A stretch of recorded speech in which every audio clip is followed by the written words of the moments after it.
নমস্কাৰ। আজি আমাৰ গ্ৰুপৰ যিটো মূল সপোন যিটো হৈছে মেক ইন অসমৰ সপোন। এই মেক ইন অসমৰ সপোনটো কেনেদৰে মই নিজাকৈ ভাবিছোঁ সেইটোৰ ওপৰত এটা অলপকৈ ভিডিঅ' কৰিম বুলি ভাবিছোঁ। এতিয়া আমাৰ গ্ৰুপটো 2 বছৰ আগতে ধৰক 2014 মানত ফৰ্ম হৈছিলে, 2015 মানত ফৰ্ম হৈছিলে।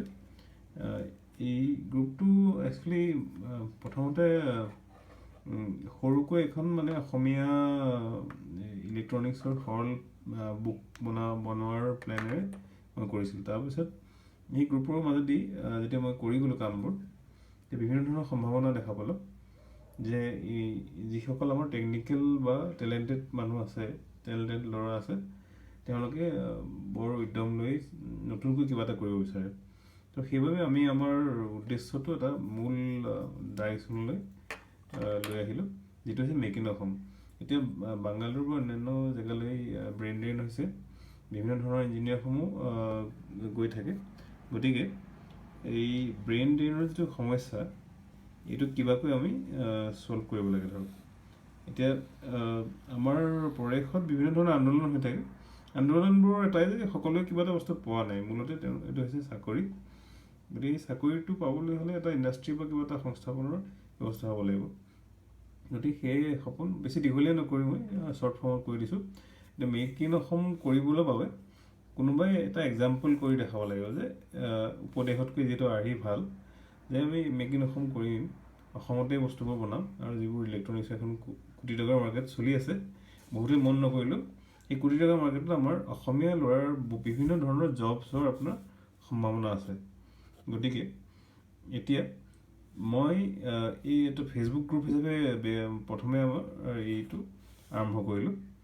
এতিয়া ৰিচাৰ্চ প্ৰডাক্টছ যিটো আমি কৰিলোঁ, কেইজনমান ল'ৰা আৰু মই নিজাকৈ কেইটামান ৰিচাৰ্চ প্ৰডাক্টছ বনাই এটা ইণ্ডাষ্ট্ৰীৰ সম্ভাৱনা গঢ়ি তুলিলোঁ। তাৰপিছত ৰিচাৰ্চ প্ৰডাক্টবোৰ গ্ৰুপত ডেমো দিবলৈ ভাল, তাৰ পৰা ৰিয়েল প্ৰডাক্ট কৰিবৰ কাৰণে বিভিন্ন ধৰণৰ ফাইন টিউন বা টেষ্টিং কৰিব লাগিব। গতিকে আমি আহি গ'লোঁ এই ষ্টেপ নম্বৰ 3। ষ্টেপ নম্বৰ 3ত আমি ৰিয়েল প্ৰডাক্টছলৈ কনভাৰ্ট কৰিলোঁ। এতিয়া ৰিয়েল প্ৰডাক্টছ এটা ক'ব গ'লে তাৰ কেচিঙেই হওক বা তাৰ বিজনেছ ভাইবিলিটি হওক, ক'ৰ পৰা বস্তুবোৰ লোৱা হ'ব, কিমান কষ্ট কম কৰিব পৰা হ'ব, বিভিন্ন ধৰণৰ ফেক্টৰত এটা সময়ো লাগে আৰু বিভিন্ন ধৰণৰ মানুহৰ ইনভলভমেণ্ট লাগে। এতিয়ালৈকে দেখিছোঁ যে মানুহসকলে বহুতে বা ষ্টুডেণ্ট বা তেওঁলোকে এক্টিভলি ইনভলভ হ'ব পৰা নাই। তাৰ বিভিন্ন ধৰণৰ কাৰণো আছে। এটা হৈছে মই ষ্টেটৰ পৰা দূৰত আছোঁ। মই আছোঁ আপোনাৰ বাংগালোৰত, আৰু মই বাংগালোৰত IT ছেক্টৰত চাকৰি কৰি আছোঁ। চাকৰিৰ লগে লগে অসমৰ কাৰণে কিবা এটা কৰিবলৈ এটা চেষ্টা কৰিছোঁ। যিটো সম্ভৱ হ'ব নহ'ব এইটো সময়ৰ লগত আমি গম পাম। এতিয়া তাৰ বাবে বিভিন্ন ধৰণৰ ইনভাৰ্টাৰ ইত্যাদি আমি কেইটামান প্ৰডাক্ট বনাইছোঁ। এই প্ৰডাক্টৰ লিষ্ট আৰু অন্যান্য তাৰ যিটো প্ৰবেবল মাৰ্কেট, তাৰ ওপৰত মই এটা ভিডিঅ' ডিটেইল কৰিম। এতিয়া মোৰ হেণ্ডৰাইটিং বৰ ভাল নহয়, গতিকে অলপ বিয়েৰ কৰিব। অসমত ইণ্ডাষ্ট্ৰিটো স্থাপন কৰিবলৈ এই প্ৰডাক্টখিনি ফাইন টিউন হৈ যোৱাৰ পিছত বিভিন্ন ধৰণৰ ফাইনেন্স আৰু অন্যান্য সম্ভাৱনাৰ বাবে নানা ডিছকাশ্যন কৰিব দৰকাৰ। গতিকে এইটো হ'ব ষ্টেপ 4। তো ষ্টেপ 4 যেতিয়া প্ৰডাকশ্যন আৰম্ভ হৈ যাব, তাৰপিছত অভিয়াছলি কেইজনমান হ'লেও চাকৰি অসমত পাবই, ল'ৰাই ইঞ্জিনিয়াৰ হওক। গতিকে এই গোটেই উদ্দেশ্যটো এইখিনি হৈছে প্লেন।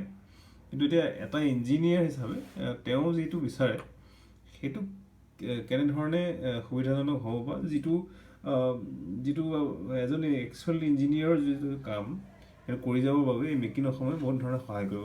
প্ৰথমে তেওঁলোকে ষ্টাডিজ ফেজত সোমাই থাকে। এতিয়া সময়ত কি হয়, ষ্টাডিৰ পিছত জব ইত্যাদিৰ মাজত সোমাই তেওঁ একচুৱেল ৰিয়েল লাৰ্ণিংটো পাহৰি যায়। গতিকে আমাৰ গ্ৰুপত ৰিয়েল লাৰ্ণিং যে কৰিব পাৰে, সৰলকৈ প্ৰেক্টিকেল বস্তু শিকিব পাৰে, তাৰ ব্যৱস্থা আমি কৰিছোঁ। তাৰপিছত হৈ গ'ল ইন'ভেশ্যন। যিহেতু ৰিচাৰ্চ প্ৰডাক্ট ইত্যাদি তেওঁলোকে বনোৱা দেখিছে, গতিকে সেই ক্ষেত্ৰত তেওঁলোকে ইন'ভেশ্যন কৰি পেলাই এটা নতুন বস্তু নিজেই বনাই চাওঁচোন বা তেনেকুৱা ধৰণৰ এটা সম্ভাৱনা বা সাহস পাব। লগতে আমাৰ গাইডেঞ্চটো থাকিবই।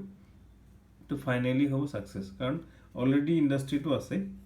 গতিকে এই ইণ্ডাষ্ট্ৰিটো আছেই কাৰণে ইণ্ডাষ্ট্ৰীৰ পৰা পোনপটীয়াকৈ চাকৰি পাই পেলাই বহুত কেইজন ইঞ্জিনিয়াৰ বা ছাত্ৰই ছাকচেছ পাই যাব। গতিকে এতিয়া গোটেই মেক ইন অসম সপোনটোৰ উদ্দেশ্যকেইটা বা যিখিনি সুফল সেইখিনি একেলগে সৰু সৰুকৈ কৈ দিছোঁ। ষ্টপ ব্ৰেইন ড্ৰেইন মানে ভাল ব্ৰেইনখিনি ওলাই যাব আমি ৰাখিব পাৰিম কিছু পৰিমাণে। আৰু তাৰপিছত হৈছে আপোনাৰ মানে ফাষ্ট কেৰিয়াৰ গ্ৰথ। এতিয়া ফাষ্ট কেৰিয়াৰ মানে ধৰক এতিয়া বাহিৰত এজন ল'ৰাই ওলাই যায়, বিভিন্ন ধৰণৰ এণ্ট্ৰেঞ্চ টেষ্ট দিয়ে, বিভিন্ন ধৰণৰ কোম্পানী ঘূৰোঁতে তেওঁলোকৰ বহুতৰ 2 বছৰ 3 বছৰ নষ্টই হৈ যায়। গতিকে আমাৰ অসমতে ইণ্ডাষ্ট্ৰিটো হ'লে হয়তো তেওঁলোকে সোনকালে চাকৰি পাব। তাৰপিছত হৈছে আপোনাৰ এটা ছেটিছফেকশ্যন মানে ধৰক আপোনাৰ এতিয়া বহুতৰে নিজাকৈ ঘৰ আছে বা অসমত কষ্ট অফ লিভিংটো ইমান বেছি নহয়। গতিকে যিটো আৰ্নিং কৰিব আমাৰ ইণ্ডাষ্ট্ৰীত কাম কৰিবলৈ তেওঁলোকে সোনকালে ছেটিছফেকশ্যন পাব, এটা কমফৰ্টেবল লাইফ লিড কৰিব পাৰিব, সেইটো এটা সুবিধা। তাৰোপৰি আপোনাৰ বহুতবাৰ ধৰক আপুনি বছৰি ফ্লাইট কৰি বা ট্ৰেইনেদি ট্ৰিপ কৰি নিজৰ ঘৰলৈ আহি বা পৰিয়ালৰ লগত দূৰত থাকি যিটো কষ্ট ভোগ কৰিব লগাৰ পৰা সেইটোৰ পৰা আঁতৰি থাকিব। গতিকে আমি ক'ব পাৰোঁ যে ফেমিলি ধৰক এছ'চিয়েশ্যন বা ফেমিলিৰ লগত একেলগে থাকিব পাৰিব।